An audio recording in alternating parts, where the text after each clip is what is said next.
Au Maroc, dans une région qui s'appelle Ouarzazate, au sud du Maroc, il y a pour le moment 4500 femmes qui subissent les dérives de ces microcrédits et qui vivent dans une misère.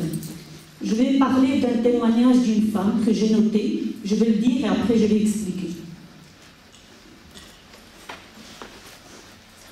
Cette femme-là s'appelle Jamila.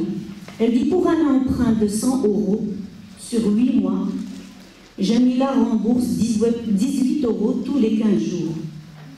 288 € au total, soit un total d'intérêt près de 190%. La plupart ne savent ni lire ni écrire. J'ai signé, mais je ne sais même pas lire mon nom. Les organismes de microcrédit locaux prêtent à des taux supérieurs de 30 à 40%. Ces institutions, ce sont des ASBL, des associations. Ils ont reçu de l'argent des bailleurs de fonds de l'étranger. C'est pour cela le sujet du développement. Et les gens ne savent pas ce qui se passe réellement. On a donné l'argent à ces institutions en pensant qu'ils vont prêter l'argent à un taux de 2% à ces femmes-là pour faire des petits projets. Elles donnent un papier blanc, ils disent allez à la préfecture le signer. Quand elles signent, elles se retrouvent avec des taux pas de 2%, parfois elles arrivent même à 400%. On n'étudie ni leur projet, ni rien du tout. Il n'y a ni accompagnement, ni rien du tout. Et puis, on demande le remboursement. Le jour de remboursement, les femmes-là, une région de Ouarzazate, c'est une région très très pauvre. Il y avait le domaine du cinéma, les films, il ne fonctionne plus. Il y avait le tourisme, il ne fonctionne plus. Donc c'est une région très très pauvre. Et quand je parle de Ouarzazate, je parle de Rich, de Zagora, c'est plusieurs petites régions. Ces femmes, quand elles ont commencé à emprunter, elles n'ont pas emprunté pour faire des petits projets qui réussissent et qui apportent de l'argent. Ils ont prêté pour se nourrir, pour se soigner, pour enterrer leurs proches. Et pour rembourser, elles n'arrivaient pas. Ces institutions, qu'est-ce qu'ils ont fait? Ils ont fait des milices privées pour aller d'abord les déranger chez elles, puis pour les menacer, pour kidnapper leurs enfants. Et vous allez me dire, que fait l'autorité locale? L'autorité locale n'intervient pas. Tout le monde est corrompu, il n'y a pas de justice. Lorsque la femme n'arrive pas à rembourser, elle va encore emprunter à une autre institution qui n'étudie pas le dossier pour dire qu'on ne peut pas emprunter. Donc il y a eu le surendettement. Et puis ils se sont trouvés 4500 qui vivent dans la même situation. Qu'est-ce qu'elles font? La plupart, elles se prostituent. La plupart, les maris sont partis parce qu'ils ont dit on ne peut pas assumer. Les enfants ont quitté l'école. Et lorsqu'elles se sont constituées comme association pour se défendre, heureusement qu'il y a eu des têtes pensantes, il y a des femmes courageuses. Mais si on s'organisait pour nous défendre, elles sont allées devant la justice pour porter plainte. La justice n'a pas pris compte du tout de leurs plaintes. Pourquoi?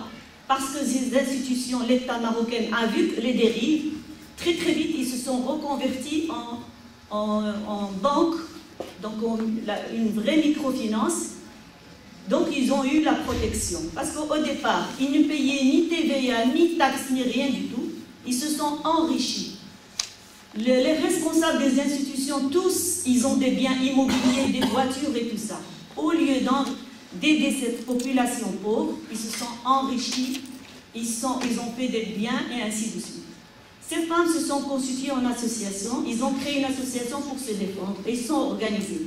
Elles ont manifesté devant ces institutions, devant la justice. Il y a la solidarité féminine. Les femmes, on va parler, je vais insister sur ce mot-là. Elles ont fait appel à ces femmes qui ont subi les mêmes dérives des microcrédits. Heureusement, il y avait une caravane qui s'est constituée, qui est venue de l'Afrique. Toutes les femmes de l'Afrique sont venues les soutenir. Les femmes de l'Argentine et même les femmes de Belgique.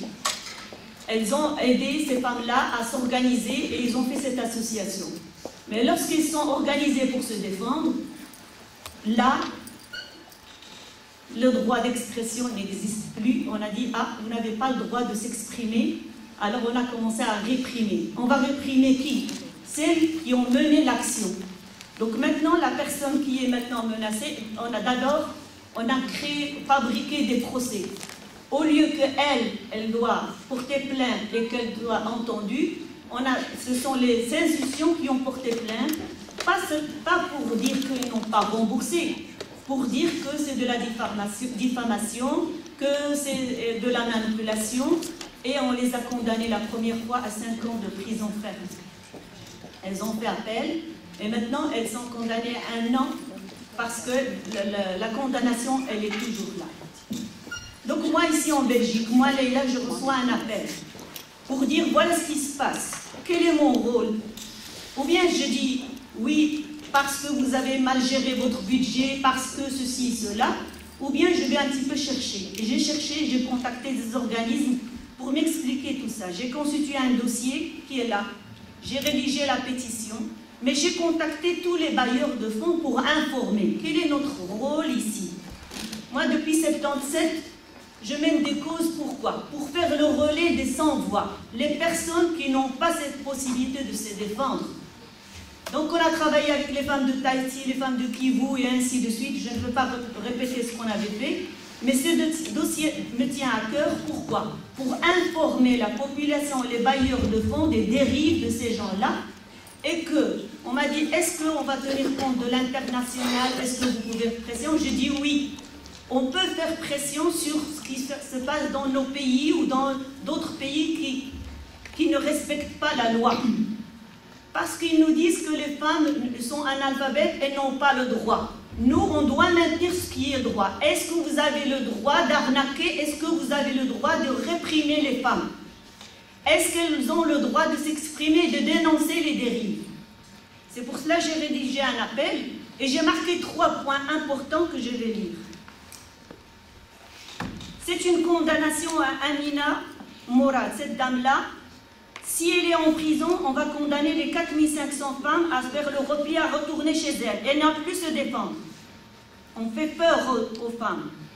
C'est pour cela que j'ai écrit dans l'appel ici, je dis, cette lourde condamnation vise à faire peur aux victimes et stopper leur mouvement, ainsi que la solidarité nationale et internationale. Pour nous, les femmes, condamner Amina et son coordinateur, un autre coordinateur qui s'appelle Ben Nasser, c'est 1. Criminaliser la mobilisation des victimes des organismes des microcrédits qui sont en majorité des femmes. Donner carte blanche aux organismes qui profitent de la misère des populations rurales pour s'enrichir et les étrangler quand elles ne remboursent pas. Tout cela sous prétexte de jouer un rôle social. Et là, on doit dénoncer ceux qui disent qu'ils jouent un rôle social. Dire à ces femmes qui se battent pour leur indépendance et leur autonomie que leur combat est inutile, indésirable et dangereux. Donc, ma démarche aujourd'hui, c'est pour dire qu'on soutient ces femmes pour 2 points. 1, elles ont le droit de s'organiser et de s'exprimer. 2, quand il y a des dérives, parce qu'on fait croire qu'on veut aider, faire le développement, l'aide à le développement, en réalité, il n'y a pas. Il y a une arnaque. Et que l'argent qui part pour aider ces gens-là, elle ne part pas dans la bonne voie. Elle part autrement. Et ça, c'est partout dans le monde et qu'on doit dénoncer ensemble. Et merci pour votre écoute. J'ai la pétition à signer et transmettez ce qu'on vient de dire pour ces gens-là. Et merci beaucoup à vous.